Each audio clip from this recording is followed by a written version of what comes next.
Kalian pernah ngerasa kayak gini nggak? Udah niat mau sholat tepat waktu, tapi pas azan malah rebahan sambil scroll HP. Bilangnya nanti aja masih 5 menit lagi.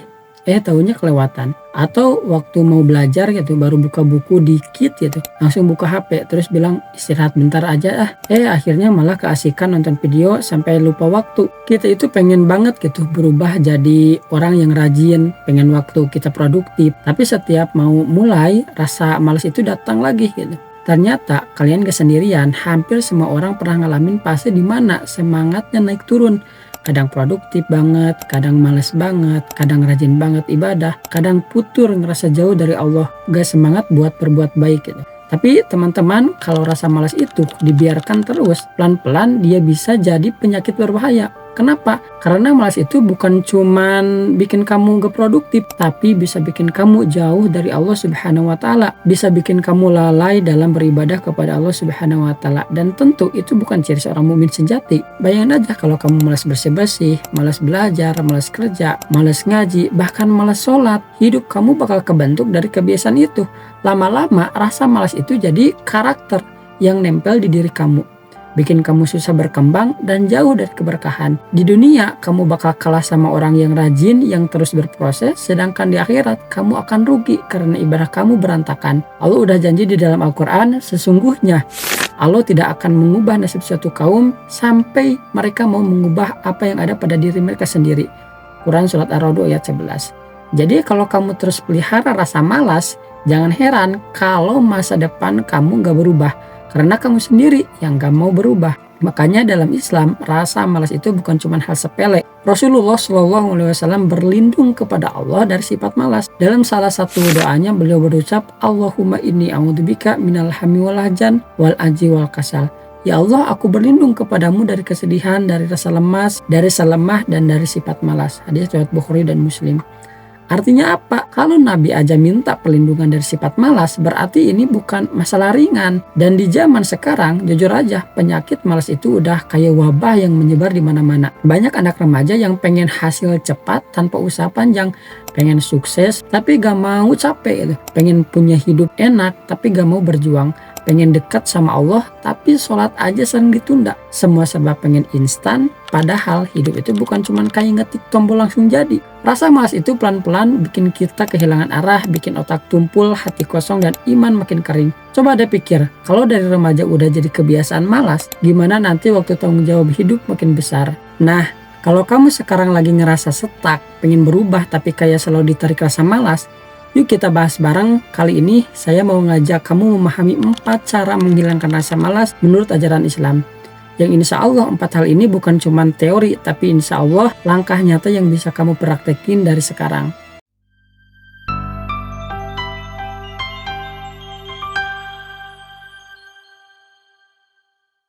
Yang pertama adalah menyadari bisikan setan.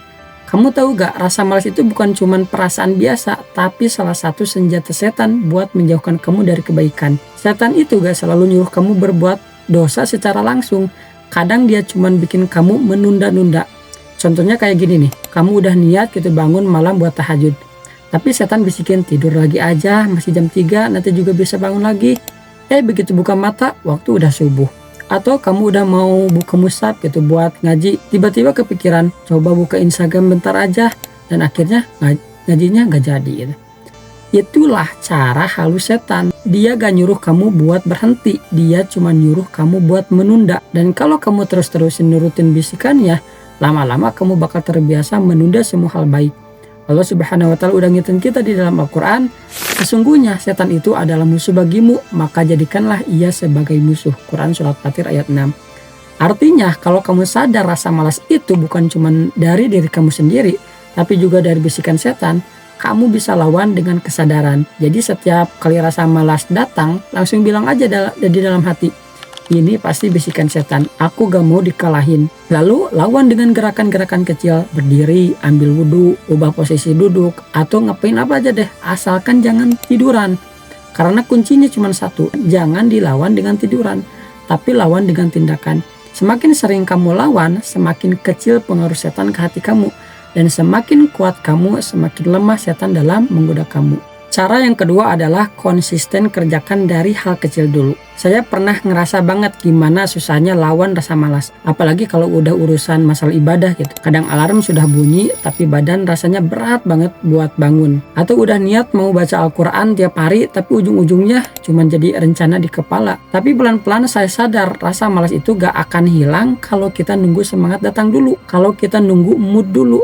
Justru semangat itu muncul karena kita mulai dulu walaupun cuman hal kecil. Dalam Islam, Allah gak minta kita langsung sempurna, tapi minta kita konsisten dalam kebaikan meskipun kecil. Rasulullah SAW bersabda, amalan yang paling dicintai oleh Allah adalah amalan yang terus-menerus dilakukan meskipun sedikit. Hadis riwayat Bukhari dan Muslim.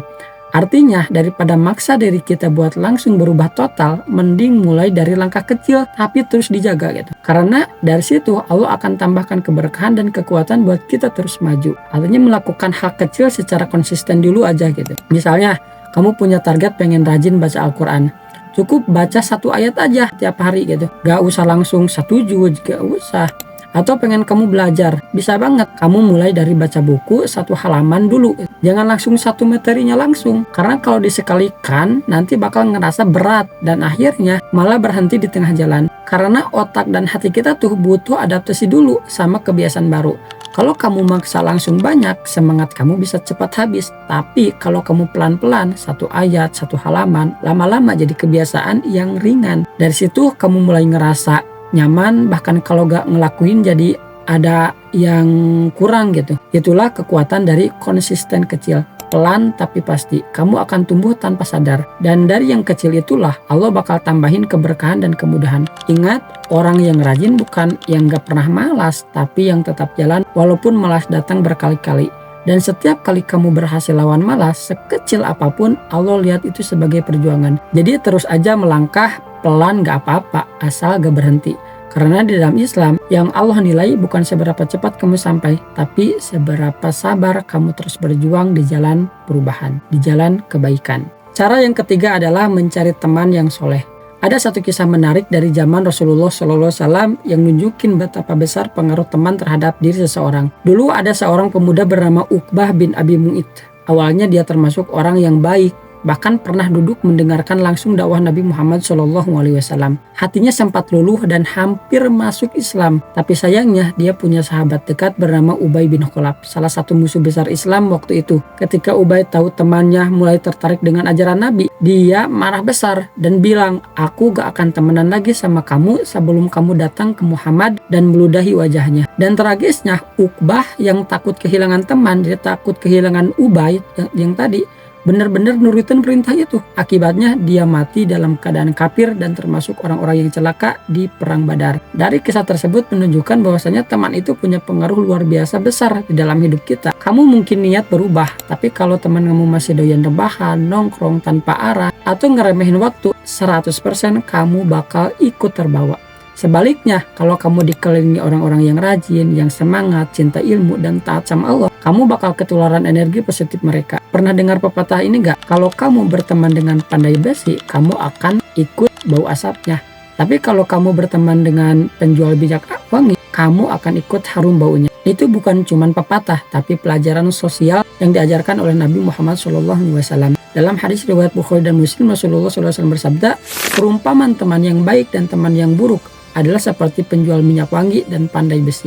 Teman-teman, malas itu sering muncul bukan karena kamu gak mampu, tapi karena kamu gak punya lingkungan yang nyemangatin. Makanya kalau kamu pengen berubah, ubah juga lingkungan kamu, ubah juga siapa yang ada di sekitar kamu gitu. Deketin orang-orang yang bisa ngingetin kamu kalau kamu lagi putur, yang ngajak ngaji bareng, atau minimal teman yang gak malu buat sholat di tempat umum gitu. Bukan berarti kamu harus menjadi orang-orang yang kurang baik, itu bukan berarti, tapi setidaknya kamu mengurangi untuk setiap hari berkumpul dengan orang-orang yang tidak baik. Jangan sampai kebiasaan atau setiap hari kamu berkumpul dengan orang-orang yang salah, yang justru akan menjerumuskan kamu terhadap kesalahan, keburukan, sehingga kamu malas dalam segala hal gitu. Cara yang keempat dalam menghilangkan rasa malas adalah membaca doa agar dijauhkan dari rasa malas. Doa itu bukan cuma rangkaian kata yang diucapkan setelah sholat, tapi bentuk pengakuan bahwa kita lemah dan gak bisa ngapa-ngapain tanpa pertolongan Allah. Kadang rasa malas itu datang bukan cuma karena badan capek, tapi karena hati kita jauh dari Allah. Doa jadi cara paling lembut buat nyentuh hati yang mulai beku.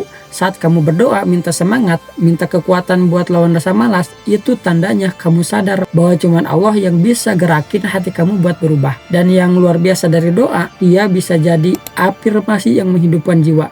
Setiap kali kamu minta, ya Allah kuatkan aku untuk rajin ibadah, untuk semangat belajar, sebenarnya kamu lagi menanam keyakinan bahwa kamu bisa berubah karena Allah bersama kamu. Lama-lama kata-kata itu gak cuma jadi ucapan, tapi berubah jadi energi yang nyata di dalam diri kamu. Hati yang dulunya berat buat sholat jadi akan ringan. Otak yang dulu malas buat belajar akan jadi semangat. Karena doa itu punya kekuatan untuk menyalakan harapan dan menggerakkan tindakan. Jadi jangan remehkan doa, karena di balik kata yang sederhana ada energi spiritual yang bisa mengubah hidup kamu dari dalam. Dan inilah doa menghilangkan rasa malas yang diajarkan oleh Rasulullah SAW. Kalian bisa baca bareng-bareng. Allahumma inni a'udzubika minal hammi wal azan, wa a'udzubika minal ajazi wal kasal, wa a'udzubika minal jumni wal bukhli, wa a'udzubika min gulabatid daini wa qahri rijal. Artinya, ya Allah, ya Tuhan kami, sesungguhnya aku berlindung kepadamu daripada keluh kesah dan duka cita. Aku berlindung kepadamu dari lemah dan rasa malas. Aku berlindung kepadamu daripada sifat pengecut dan kikir, dan aku berlindung kepadamu daripada tekanan utang dan kedoliman manusia. Hadis riwayat Abu Daud. Teman-teman, malas itu penyakit hati yang halus tapi mematikan. Dia gak langsung bikin kamu jatuh, tapi pelan-pelan bikin kamu berhenti melangkah. Kalau kamu biarin, kamu bakal kehilangan waktu, kesempatan, dan keberkahan hidup. Islam gak nyuruh kamu jadi sempurna, tapi nyuruh kamu buat terus berjuang.